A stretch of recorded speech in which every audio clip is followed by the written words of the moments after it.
Très heureuse de retrouver à travers cette grande édition du journal. Madame, Messieurs, si vous nous rejoignez, bienvenue à tous. Le président de la République, Félix-Antoine Tshisekedi Tshilombo, a rendu un dernier hommage au pape François samedi 26 avril 2025 à Rome. Suivez.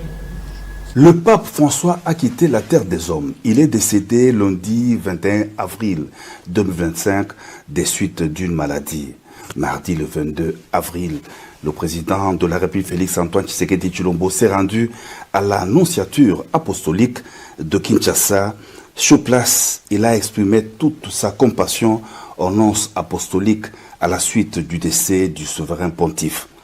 Après un échange, le chef de l'État a, dans ses écrits consignés dans le livre des condoléances, rendu un vibrant hommage au pape François. En ces jours de profonde tristesse, je rends au nom du peuple congolais et à mon nom propre un hommage ému à sa sainteté le pape François, dont le décès laisse un vide immense dans nos cœurs.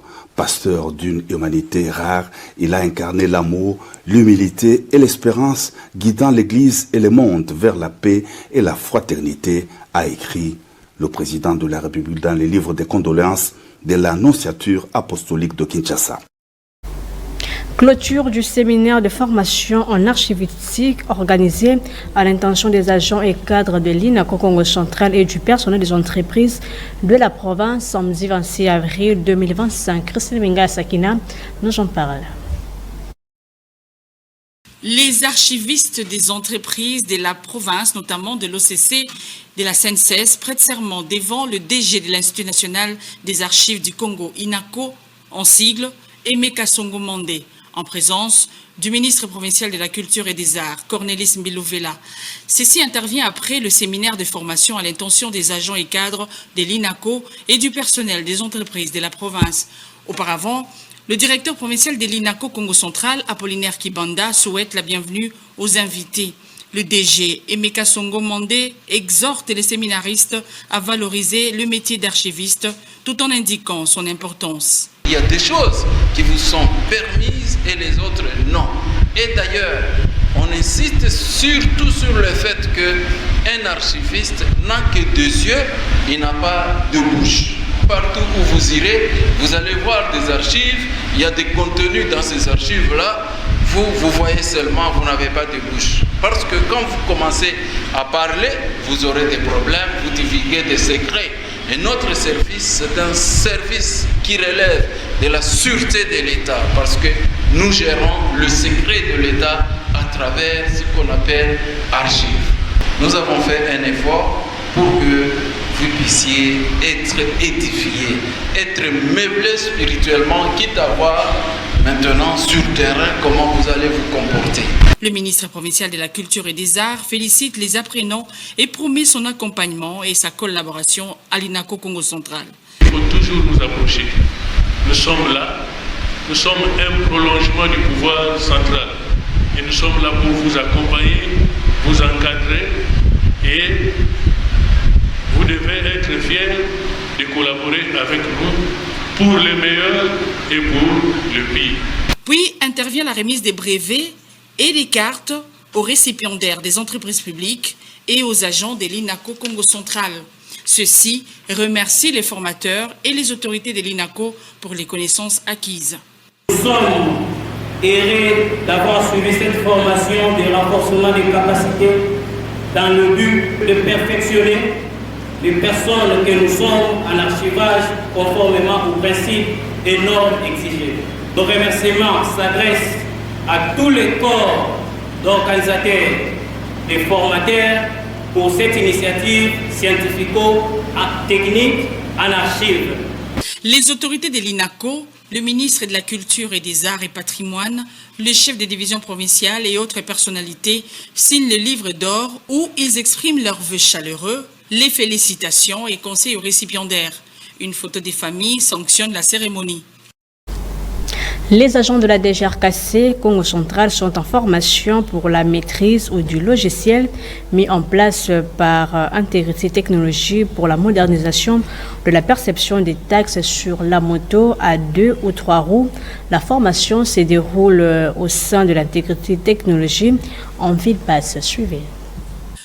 Dans un futur proche, la Direction générale des recettes du Congo central, DGRKC en sigle, va moderniser la perception des 3 actes générateurs ou taxes sur la même matière qu'est la moto à 2 ou 3 roues.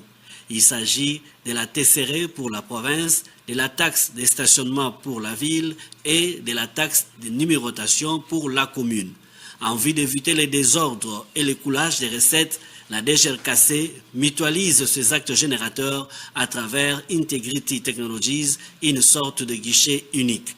Dans cette perspective, les agents percepteurs de la DGRKC se retrouvent en formation sur le nouveau logiciel mis en place par Integrity Technologies. Ce renforcement des capacités qui se déroule au sein d'Integrity Technologies en ville basse dans la commune de Matadi est assuré par le directeur général adjoint de cette entreprise, Hervé Kombo. Présent à cette séance de travail, le chef de bureau en charge des questions juridiques à la DGRKC, Nathan Bouessetoussa Melolo, explique les bien fondés de cette nouveauté. L'autorité provinciale n'a pas voulu qu'il y ait plusieurs interfaces pour les assujettis. À la fois que la province puisse percevoir en ce qui concerne la TCR, à côté la ville puisse percevoir la taxe de stationnement et de l'autre, les communes puissent percevoir la taxe de stationnement. Cela pouvait être perçu auprès de motocyclistes comme une forme de tracasserie. Voilà pourquoi il avait été décidé que la perception de ces 3 actes générateurs de recettes 6 évoqués soit faite de manière mutualisée. Après la formation, les participants seront déployés dans la province pour la perception des taxes TCR, taxes de stationnement et taxes de numérotation des motos avec Integrity Technologies. La recrudescence de cas de criminalité dans la ville de Boma, au centre de la réunion du Conseil urbain de sécurité, présidée par le maire adjoint Claudette Pembakiadi. Un reportage de Justin Panzombambi depuis la ville de Boma. La recrudescence de cas de criminalité dans la ville de Boma a une fois de plus fait l'objet d'une réunion du Conseil urbain de sécurité présidée ce vendredi 25 avril 2025 par Madame le maire adjoint de Boma, Maître Claudette Pembakiadi. Et c'est au nom du maire de Boma, Senghor Moutoui Bikwakula empêché. À l'issue de cette rencontre, Madame le maire adjoint, Maître Claudette Pembakiadi, a de prime abord indiqué que l'autorité urbaine est consciente des défis sécuritaires à relever qui font la préoccupation de ses administrés. Des actions immédiates et des stratégies à moyen terme sont déployées et envisagées en mettant en œuvre un plan de sécurisation renforcé pour contrer la montée de l'insécurité dans la ville, a-t-elle renchéri. Elle invite par ailleurs chaque concitoyenne et concitoyen à collaborer avec les autorités et les services de sécurité en dénonçant toute activité suspecte et à promouvoir un climat de confiance et de vigilance dans tous les coins de la ville, étant donné que la sécurité est une responsabilité partagée. Au demeurant, Maître Claudette Pembakiadi rassure la population de son entité que l'autorité urbaine ne ménagera aucun effort pour garantir un environnement paisible et sécurisé pour tous. Et pour rappel, poursuivant son itinérance dans les entreprises de son secteur, le ministre provincial du portefeuille Jean-Cornelis Mbilovela a effectué une visite à la RTNC Congo central. Suivi. Le ministre provincial du portefeuille, Jean-Cornelis Mbilovela, en visite à la station provinciale de la RTNC Congo central, située au quartier Ville-Haute dans la commune de Matadi, est reçu par le directeur provincial intérimaire Henri Lambert Mbwezolo Matala. Les deux personnalités échangent sur le fonctionnement et les préoccupations de ces médias publics. Je suis ici dans le cadre de l'itinérance des entreprises du portefeuille. Déjà l'année passée, j'avais eu à recevoir tous les directeurs provinciaux de nos entreprises du portefeuille. Et là, nous avons eu à échanger avec votre directeur sur le fonctionnement de la RTNC. Il était question que j'arrive maintenant physiquement pour palper du doigt afin de voir et de comprendre la réalité du fonctionnement de la RTNC. Je suis venu, j'ai vu et j'ai vécu, je tire des leçons. comme je l'ai dit au directeur provincial, il serait préférable et le plus tôt que possible qu'on nous fasse parvenir tous les desiderata de la RTNC afin que nous puissions voir au niveau du gouvernement provincial quel appui apporter pour essayer de remonter les activités de la RTNC. C'est pour notre bien parce que c'est notre chaîne et elle est là pour travailler dans le cadre de la diffusion de nos informations, de nos activités que nous menons sur terrain au sein de la province. S'ensuit une visite guidée partie du studio de speakage radio en passant par la régie radio, les montages audiovisuels, la régie TEV, ainsi que dans tous les services que compte cette maison officielle de communication.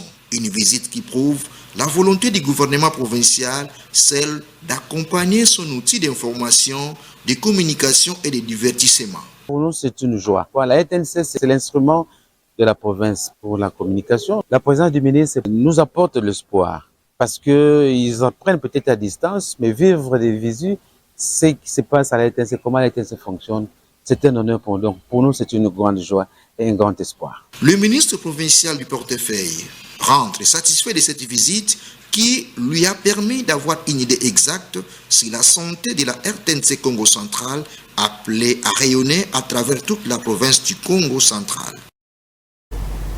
Parlons pendant ce journal, Madame, Messieurs, l'ASV vainqueur de Kimpese et l'équipe championne de l'attente provinciale de football des jeunes de moins de 17 ans du Congo central. La cérémonie de remise de son trophée a été présidée par le maire de Matadi, Dominique Nkodiambete. Un reportage de José Mérite Mamina Sagzila.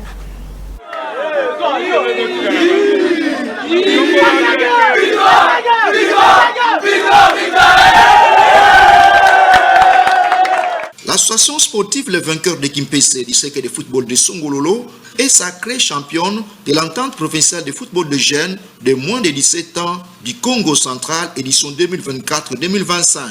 En finale disputée le mercredi 23 avril 2025 au stade d'Amar de Matadi, les vainqueurs ont battu la jeunesse sportive de Kouilungongo sur le score de 2-0. Devant les conseillers chargés de la jeunesse et les Poutou et celui du ministre provincial de la jeunesse et sport, de Diop Muzinga et Eric Mavungu, respectivement, président et vice-président de l'entente provinciale de football de jeunes, le délégué de la Ligue de football du Congo central, Dominique Nkodiambete, procède à la remise des médailles de jeux de Varese et du trophée à l'AS, le vainqueur de Kimpese.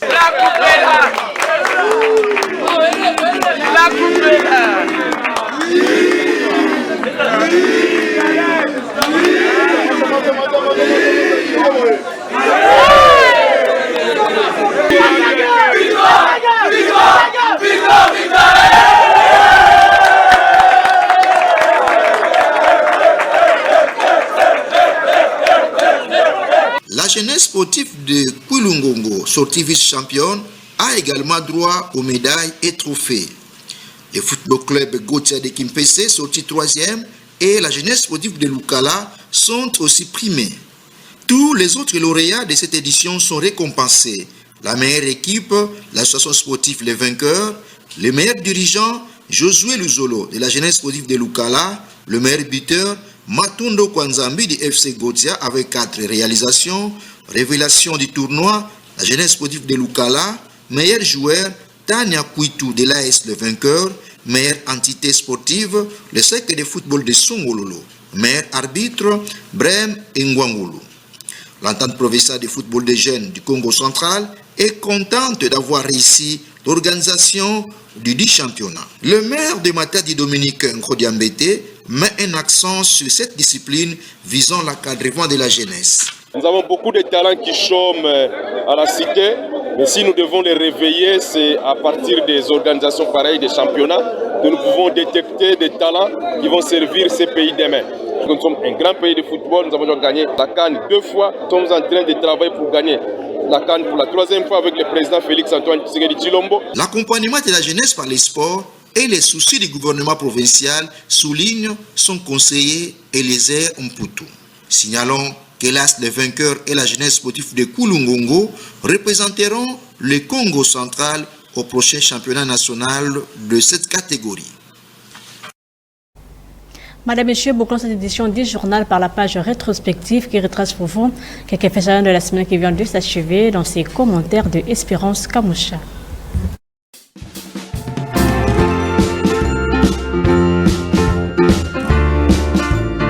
À l'épée 1 et 2 Mpozo, situé à côté du terrain Jabako dans la commune de Mvouzi, 3 salles de classe sont sans toiture suite à un vent violent accompagné d'une forte pluie du 17 février de l'année en cours. Les responsables de cet établissement scolaire ont affirmé avoir alerté à maintes reprises les autorités politico-administratives pour la réparation de ces salles de classe. Malheureusement, rien n'est encore fait. Décès du pape François à l'âge de 88 ans au Vatican au terme de 12 ans de pontificat. Le jour de Pâques, il a prononcé la bénédiction Urbi et Orbi, le message de condoléances fuse de partout. Plénière à l'Assemblée provinciale du Congo central, présidée par l'honorable Papi Mantezolo Diatezwa. Au cours de cette séance, l'Assemblée provinciale du Congo central a décidé de mettre sur pied une commission spéciale et temporaire pour évaluer l'exécution des travaux du stade Lumumba avant de prendre une décision définitive. Délocalisation du poste de contrôle d'Mpozo à Kintadila par le ministre provincial de Transport et Voies de Communication, Edouard Sambansitou. Cette décision du gouvernement provincial du Congo central est une réponse aux embouteillages observés dans la ville de Matadi et fait partie de mesures prises en attendant la construction d'une aire de stationnement des véhicules poids lourds à Kintadila. La traque des Koulouna se poursuit dans la ville de Matadi. Les éléments de la police nationale congolaise du commissariat urbain ont arrêté 16 Koulouna au cours d'une patrouille. Dans ces groupes figurent 2 réputés criminels récidivistes. Présentation d'un présumé criminel récidiviste tant recherché, Mvemba Vumbi, alias Miguel, au numéro 1 de la police criminelle, les commissaires supérieurs d'Elfengoy. Les victimes ont reconnu leur bourreau. Ces présumés criminels sera transféré à l'auditorat supérieur pour répondre de ces actes. Voilà qui termine cette édition du journal de la rédaction réalisée par Anderson Gimbi Sibaluyanga, assisté par Idriss Manoko. Madame, Messieurs, nous vous disons merci de votre attention soutenue. Excellent sur les programmes sur nos antennes. Au revoir.